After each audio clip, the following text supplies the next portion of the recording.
Hello, my name is Annette Schemmel and I am the author of the book Visual Arts in Cameroon, a Genealogy of Non-formal Training. In this video, I would like to outline for you the Système de Grands-Frères, or System of Elder Brothers.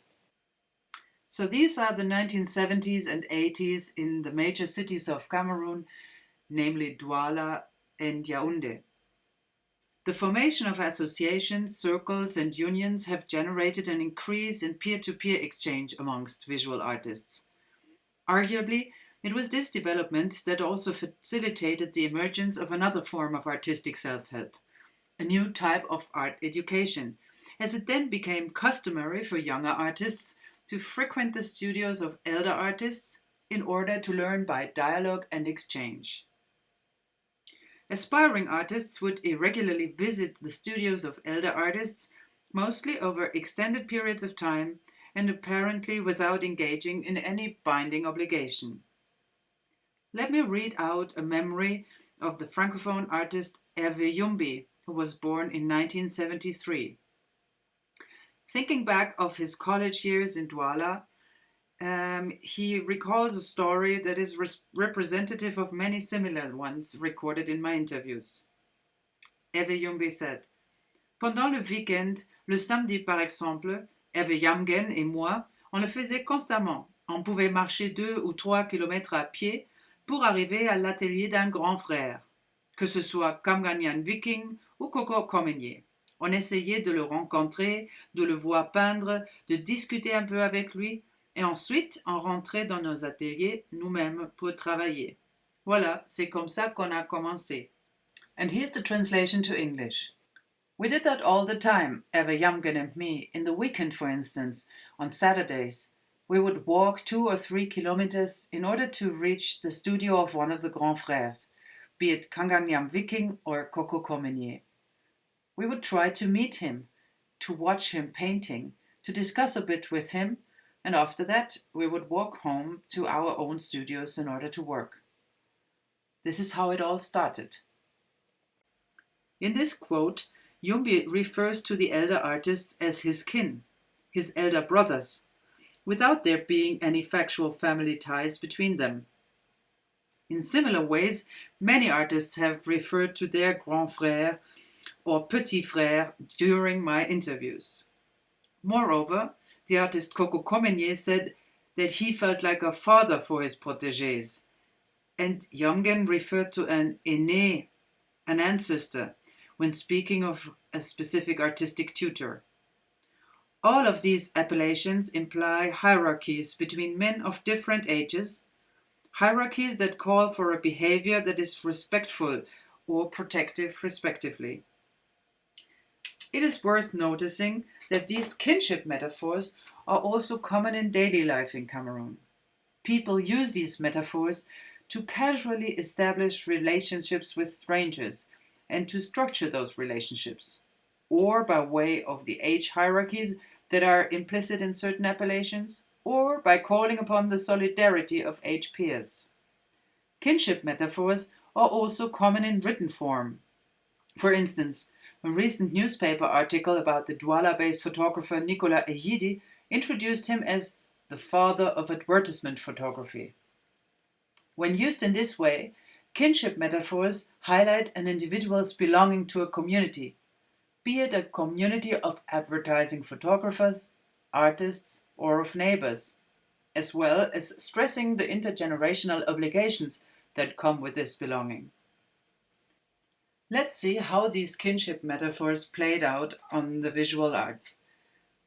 The curator Simon Jami is a son of Cameroonian parents living in Paris. Simon Jami has accompanied artists from Cameroon since the early 1990s, and it was Simon Jami who has jokingly referred to the entirety of the pedagogic relationships linking the petits frères and the grands frères as Système de Grands-Frères when I interviewed him.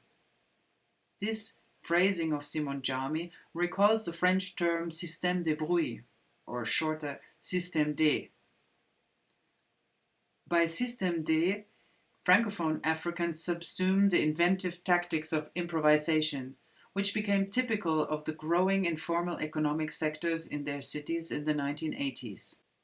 The Système de Grands-Frères fits into this time since it is also a grassroots movement and an answer to the lack of institutional support for artists.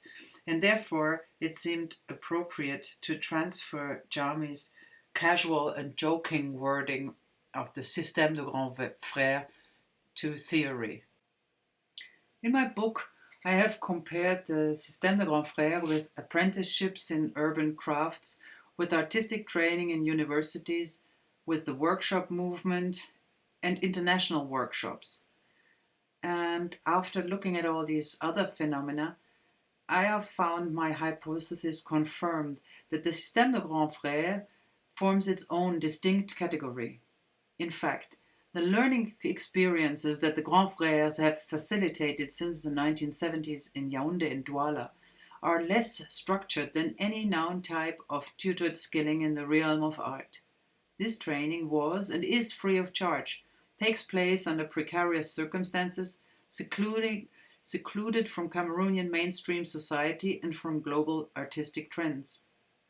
These might be some of the reasons why the Système de Grands-Frères has so far been invisible in the literature. Also, conversations with the artists Mansour Cissé from Senegal and Rafi Okefolahan from Benin suggest that this approach is not a Cameroonian specialty. Elder artists obviously also train younger ones on the basis of kinship metaphors in other African countries, and also in countries with profiled art schools.